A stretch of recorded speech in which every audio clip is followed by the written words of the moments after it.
keskeltä painelee, niin onnistuu näin ihan peukalolla painella. No, kissa meni kivistön asennuksiin edelle.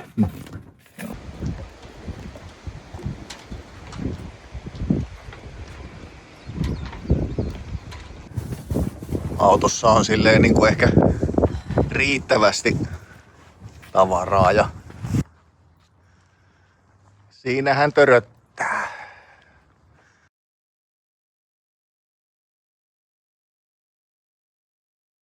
Tervehdys vaan. Se olisi 16. päivä elokuuta ja tultiin tällaiselle yhden yön vierailulle veneeseen. Tarkoitus oli, että saadaan vähän noita lämmittimen ilmaputkia ja termostaatti vaihdettua koneeseen, jospa saataisiin se nyt sitten käymään kone optimaalisella lämpöllä ja lämmintä ilmaa tulemaan sitten tuolta diesellämmittimestä tänne kabiiniin muuhunkin kuin yhteen kohtaan. Vähän puretaan vanhoja putkia ja eristeitä ja sitten laitetaan vähän uudempaa tilalle.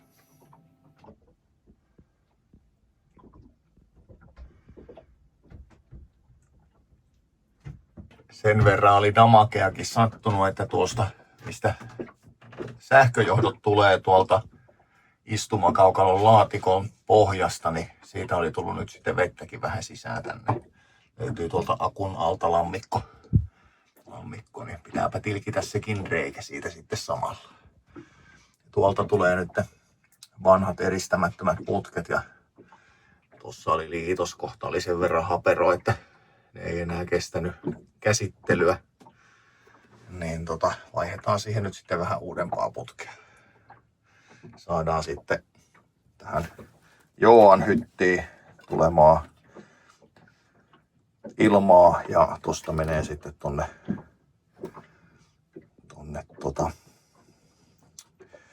olohuoneeseen. No niin, tyhjennetään sitten tätä laatikkoa. Tänne on tosiaan nyt sitten jo aiemmin tänne näin niin diesellämmitin asennettu vanhan Arvikin tilalle. Ja siitä lähtee putki tonne alas ja siellä Y-haara tuolla mistä se haaruttuu. Toinen menee tonne paapuurin punkkaa ja toinen tyyrpuurin punkkaa ja siitä sitten tonne olohuoneeseen. Ja koko putki siellä kanssa suojaamattomana nyt vielä ihan vaan testimoodissa ollut, että katsotaan jos sillekin saadaan jonkunlaista efektiä tänään tehtyä, mutta tyhjennetään tätä ensiksi, niin päästään sitten sinne itse. Tai katsotaan sen salkuun, saadaanko me tuosta toinen klemmari auki, niin saataisiin sitten sinne jo vähän niin kuin uitettua uusi putki. Valoa tunnelin päässä. Sieltä tulloo lämmittimen putki hyttiin sisälle. Äkkiseltään tulee mieleen, etteikö nyt voisi olla samaa mitoitusta kaikki, mutta oletettavasti 60 Y-haara ja 60 putki, niin eihän ne voi keskustella keskenään.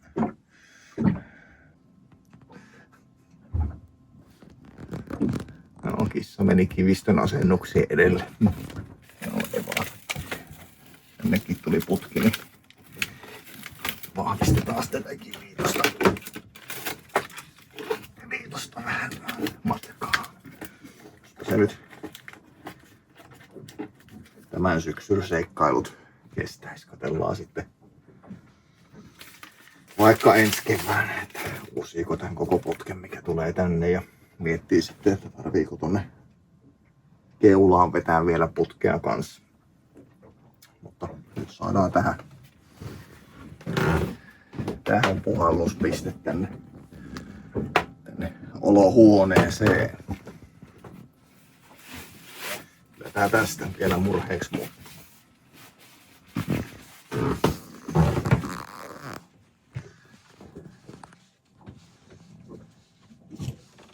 lämmittimen pakoputki ja putket on asennettu niin hyvin kuin ne nyt vaan olla saattaa näissä olosuhteissa ja näillä välineillä. Että ei ne nyt ihan täydellisiä ole se meidän läpivienti, mikä ei varmaan alun perin ole ollut lämmittimen pakoputki.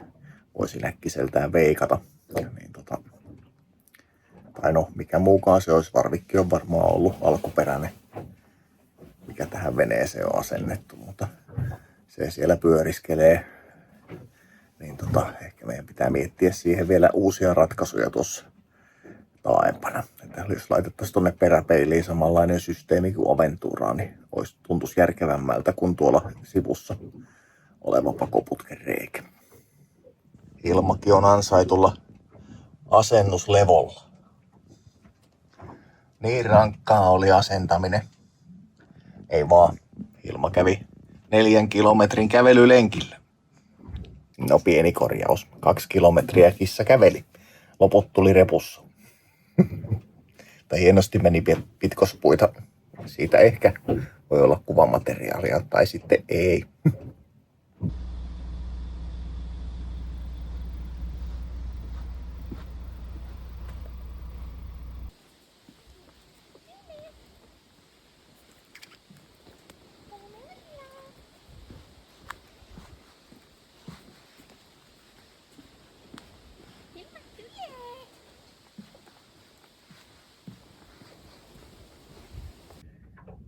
No, niinhän siinä nyt kävi, että termostaatti on väärä. Oi perkele. Anteeksi, voi himskatti. Joo, no ei se auta mitään. Vanhalla kassaa.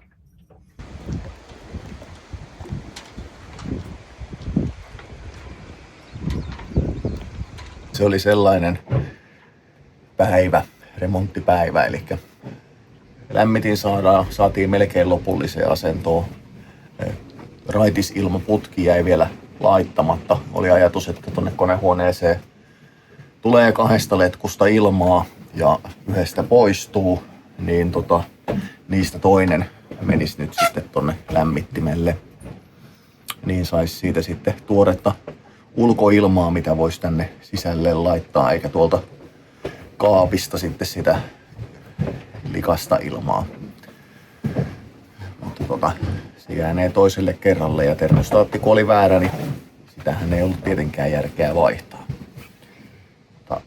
Saman tien tuntuu, kun laittaa sen makeavesipumpun päälle, mikä kierrättää sitä makeaa tai niinku glykolia siellä koneessa, niin saman tien tuntuu siitä termostaatilta lähtevästä letkusta, että siellä rupeaa virtaamaan vesi, eli joko se ei tiivisty tarpeeksi sinne runkoon tai sitten näin sormin kokeilemalla jousi toimii ihan hienosti. En ole sitä kokeillut keitellä, mutta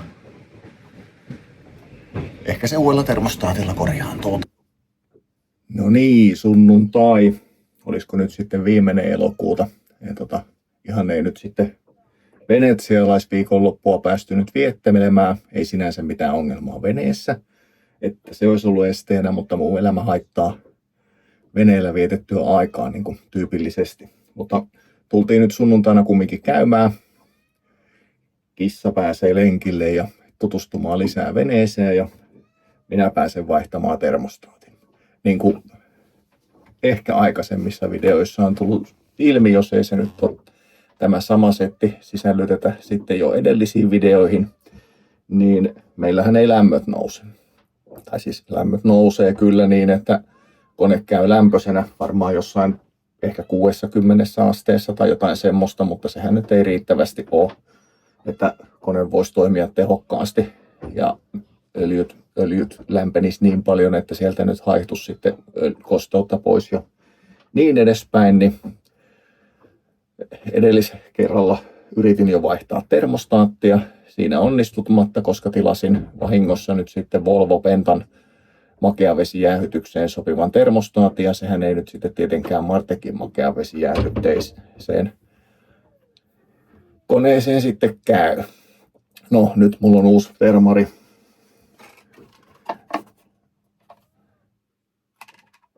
Orpi trade tai jotain muuta vastaavaa. Ja 75-asteinen ja äkkiseltään kun vertas uutta ja vanhaa termaria, niin aika paljon jäykempi on toi uusi, eli eiköhän meillä nyt ongelmat häviä tämän myötä. Keskeltä painelee, niin onnistuu näin ihan peukalolla painella ilman mitään suuria ongelmia. Uusi termari tässä näin, sama juttu, niin ei onnistu peukalolla painella auki.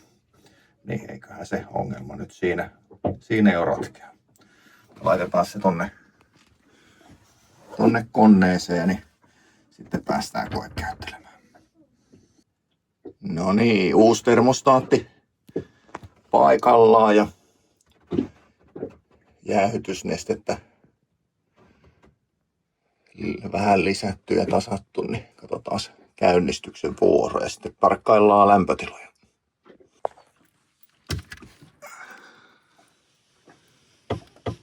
Katsotaan mitenkä vehkeet käynnistyy parin viikon seisonnan jälkeen.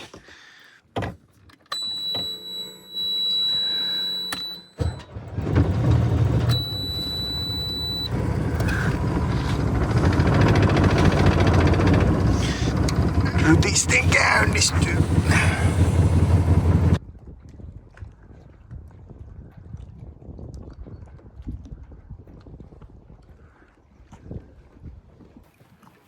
Aika lailla rupeaa jo olemaan tyhjä laituri. Toisella puolella vielä pari venettä. Parin viikon päästä meilläkin nosto, jos pukki on valmis ja niin edespäin. Mutta niin kuin tietää, niin Kiljusen herrasväen elämässä sattuu ja tapahtuu. Se on pari päivää aika kuumeisesti tehty talvehtimispukkia. Ja se rupeaa olemaan muutamaa korvaketta vaille valmis.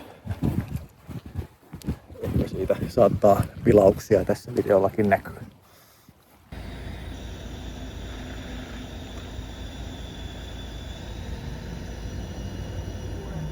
No niin, Bonvivantin masto on pois ensimmäistä kertaa meidän historiassa ja täytyy sanoa, että aika kauheita säätöä.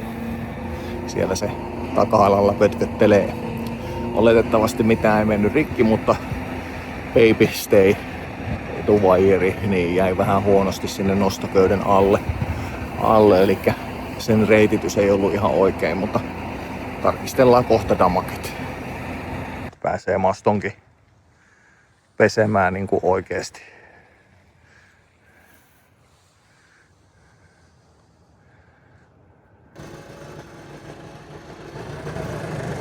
Yllättävän puhdas meidän runko. Ei paha ollenkaan.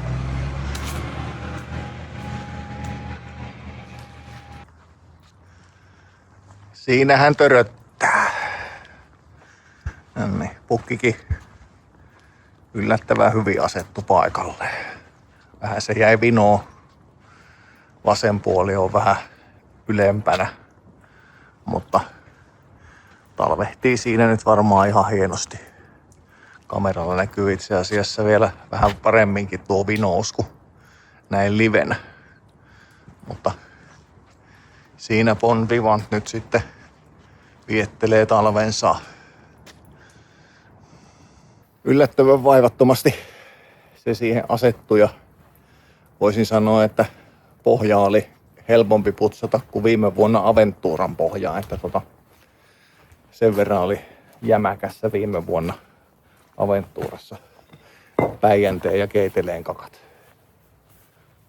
Vielä olisi sitten toiselle päivälle maston kattelua, pääsee kerran katsomaan vantit kunnolla läpi ja kannenpesua ja rungonpesua ja talvisysteemien tekemistä, eli kone tietysti laitettava ja makeavesisysteemit ja näin edespäin, niin siihen kuntoon, että ne voi talvehtia. Mutta tästä on hyvä jatkaa. No niin, täällä ollaan taas Kokkolassa tarkoitus oli laitella nyt sitten Bonvivanttini talvikuntoon. Eli tyhjennellä makeavesijärjestelmät ja laittaa septiainetta sinne sen verran, että se estää jäätymisen ja katella pressua tuohon päälle. Tehdä siihen jonkunlainen kakkosrunko, että se siinä on. Ja mitäs muuta, lämmönvaihdin oli tarkoitus ottaa irti, eli yhdistellä sieltä nyt sitten merivesipumpulta tuleva johto ja lähtevä johto keskenään ja tehdä siihen niin sanottu hullunkierto. Voidaan laittaa sitten vehkeet vähäksi aikaa käyntiin, saadaan se nopeasti lämpöiseksi, sitten saadaan öljyt vaihdettua ja niin edespäin. Siinä kai sitä tärkeimpiä. Kysymysmerkki on, että kuinka nuo tolpat saadaan irti. Yöllähän on ollut vähän pakkasta ja niin edespäin. Mutta nähtäväksi jää. Katsellaan kuinka käy. Täältä ainakin vesi tippuu laitoja pitkin. Toivottavasti myös istumakaukalon tyhjennys on toiminut. Sehän tulee täällä meidän vehkeessä tuohon uimatasolle. Vähän huonosti ehkä sinänsä, että jos siihenkin jää sitten vettä. Mutta katsellaan tästä eteenpäin. Autossa on silleen niin kuin ehkä riittävästi tavaraa ja Hilmakin pääsi mukaan. Katsotaan mitä se tykkää näistä tällaisista vähän kylmemmistä olosuhteista. No niin, laitetaan se ensiksi vessatalvikuntoon. Tällaista 1:1 lantrattua septiainetta sinne meinasin laittaa. Oletuksena, että se nyt yli 20 astetta kestää, kun 1:5 kestää -15. Ihan halpa hallimerkkistä tällaista nyt sattuu kotona tyylisesti olemaan. Katsotaanko tää riittää. Riittääkö tämä? Ajatus oli, että aikaisempi omistaja on imuletkun haarottanut. Eli mikä imee tuolta järvestä tai merestä huuhteluvettä, niin sen haarottanut. Niin sen kun minä tyrkkäsen sen haaropään letkun tuonne noin ja purkkiin ja sulkuun kiinni, niin eikö se silloin tarkoita sitä, että järjestelmä imeytyy kokonaisuudessaan ainetta. Ja silloinhan sitä on vähän niin kuin joka paikassa. Katsotaan kuinka tässä edetään. No niin, näin tarkoitin ja nyt on imupuolella vielä. Meillä tulee septiainetta. Tyhjennetellään sitten.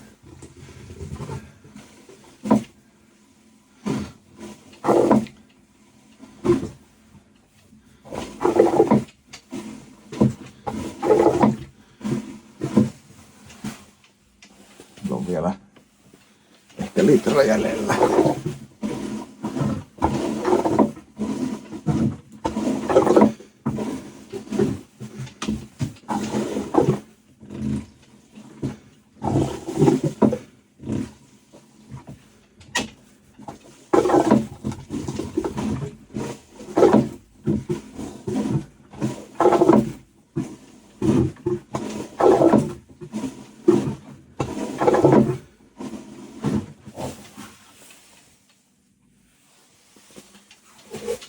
No, mutta tällä tavalla ajattelin asian hoitaa.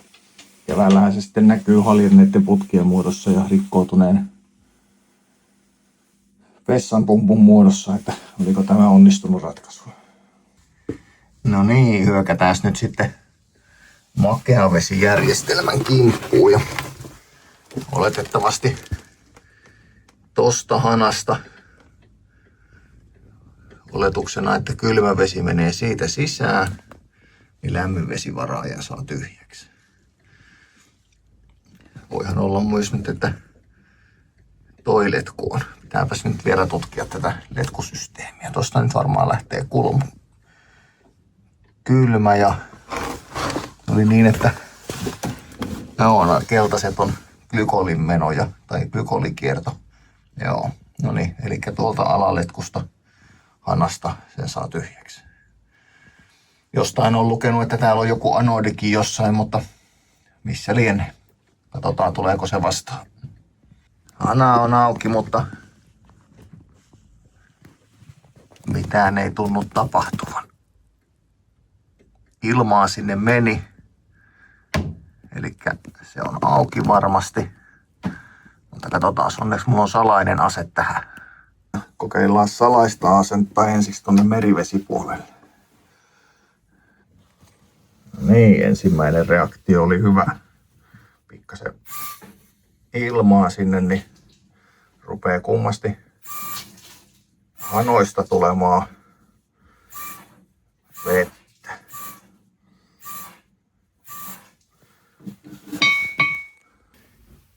No niin, hanoista ei tule enää vettä. Jätetään se pää tuohon noin. Niin saa siellä paisua olemassa oleva vesi sitten miten tykkää. Oletuksena, että ne on riittävän tyhjä ja hanat on auki, niin tuskinpa se rikkoo itteensä. Meillähän on 2 tällaista 60 litran pussia makean vedelle kummallekin puolelle.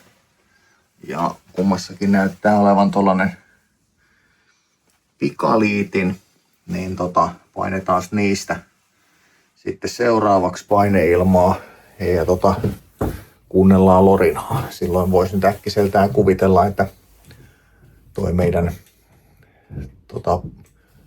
lämminvesivaraajakin tyhjenee siinä samalla. Hyvä, sieltä kuulostaakin siltä, että tulee apuväkeä tähän asiaan. Tervetuloa. Tulit juuri reivin aikaan. No, kuinka niin? No, menet katsomaan lämminvesivaraajaa, että tyhjenee se, kun minä päästän täältä paineilmaan. Paussi tuusailusta ja seuraavaksi sitten ehkäpä koneen kimppuun. Päätettiin lainata kautta vuokrata tai jotain muuta vastaavaa termiä käyttää, niin tämmönen huoneisto, niin ei tarvi ajella tuolta kotoonta huomista varten, kun pitää toki jo se peittelyjuttukin miettiä, niin ihan kaikkia ei kerkeä yhdessä päivässä. Niin ollaan tässä nyt sitten yötä. Herra Hakkarainen kiittää ja kuittaa. Joo, Killikin pääsi tutustumaan uusiin hajuihin. Hilma on hienosti ollut mukana toiminnassa. Olin ajatellut, että saisin ohitettua ton lämmönvaihtimen kohtuu helposti ja sitten ajettua glykolit siitä silleen, että tehdään vähän niin kuin hullun kierto siihen merivesi puoleen, joissa on tuon lämmönvaihtimen tuosta järkevästi talven ajaksi kotiin, mutta ei se nyt näytä kovinkaan järkevältä, niin tehdäänpä ihan perinteisesti. Eli ajetaan sinne vaan glykolit tonne lämmönvaihtimeen ja impellerille ja niin edespäin, niin ehkä se siitä sitten. Joo, niin me tehdään. Kello on 7:30 ja rupesi olemaan sen verran pimeätä, että rupesi olemaan jo työturvallisuusriski pomppia siellä veneen kannella. Mutta niin joo, tuo kellohan ei tosiaan pidä paikkaansa. Mitähän se oikea kello nyt mahtaa sitten olla? No 8:30. Ei se paljon ole heittänyt. 2 kertaa vuorokaudessa on tuokin oikeassa. Mutta joo, todettiin, että mulla on sellainen alipaine imupumppu, paineilmalla toimiva siis alipaine imupumppu on. Ja sehän ei nyt sitten kylmiä öljyjä halunnut millään imeä, niin eihän se auta, se on imulaite käytävä hakemassa manuaalikäyttöinen, kun ei tässä nyt niitä öljyjäkään lämpöiseksi tietenkään saa.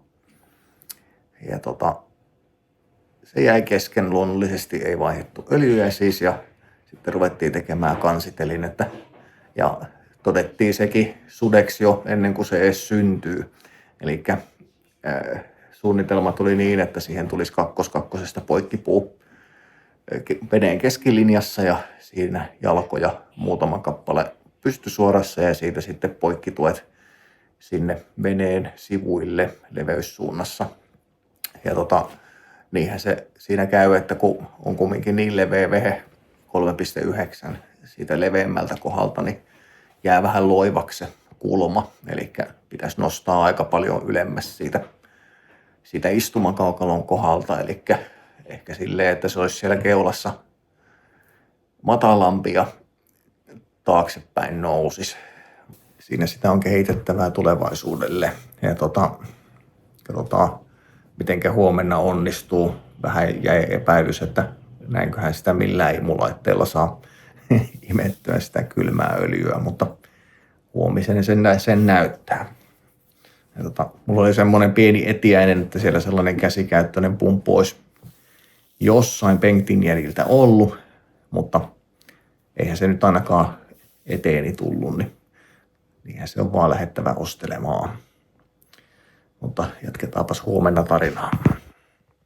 Tillikkä siinä nyt sitten leikkii majapaikassa hienosti. Paskatkin on käynyt vääntämässä ja kusetkin, että hyvin on koteutunut uuteen majapaikkaan. Ja just semmonen kissa, niin kuin oli ajateltukin, että kulkee vaivattomasti mukana siellä, missä mekin. Hyvä, hyvä. Ensi kesänä siitä sitten tulee ruotsalainen. Ei tule. No niin, syyskuun 26. Ainoa, että se on lokakuun 26. Niin täällä ollaan taas veneellä käymässä. Sunnuntaihan se on ja tarkoitus oli nyt saavuttaa toi teltta loppuun tai telttakehys loppuun ja vaikuttaa siltä, että ei hirveästi tuulekaan, niin ehkä pystytään laittamaan pressukin päälle. Ja onnistuin nyt sitten saamaan öljyjä pois koneesta. Elikkä niin kuin aikaisemmalla pätkillä olette varmaan huomannut, niin semmoisen sähköisen 12V siirtopumpun ostin, että saisi imettyä. No ei imennyt. Ja mitenkäs muuten. Joo, paineilmakäyttöisellä, mikä kotona nyt oli jo, joka jarrujen ilmaukseen ja semmoisen on loistava. Niin sellaisella yritin imeä. No, ei onnistunut. No nyt sitten toi Pilteman ei-sponsoroitu käyttökokemusvideo, niin Pilteman tyhjiöpumppu tai imulaite nyt sitten homman teki. Ei tarvinnut montaakaan kertaa pumpata, niin rupesi jo öljy jo valumaan oikeaan suuntaan. Niin annetaan sille aikaa ja tyhjennellään öljyt vaihelaatikosta ja koneesta ja vaihdetaan suodatin ja öljyt sitten tuoreet koneeseen, niin eipähän nyt sitten ainakaan happamoidu ja ruostu tuossa talven aikana. Eli syy, minkä takia niitä öljyjä nyt sitten näin syksyisellä olisi hyvä vaihtaa ja eritoten ne olisi hyvä vaihtaa, kun on lämpöisiä. Ei nyt toteutunut meikäläisen hommassa, mutta silloin kaikki paska olisi siinä öljyssä. Ja kun ne talven tuolla muhii ne happamat öljyt ja niissä happojakin käsittääkseni on muodostunut, niin eipähän sitten syövyttele siellä koneessa sisuskaluja eikä tee sinne sellaista happamaa ympäristöä siihen ympärille, vaan että siellä olisi tuoreet öljyt, missä ei vettä eikä happoja olisi, niin olisi optimaalinen ratkaisu. Katsellaan, kuinka tämä homma edistyy. No niin, siinä imulaite toiminnassaan on. Sinne menee letku öljy mittatikun aukkoon ja imeskelee sieltä äkkiseltään.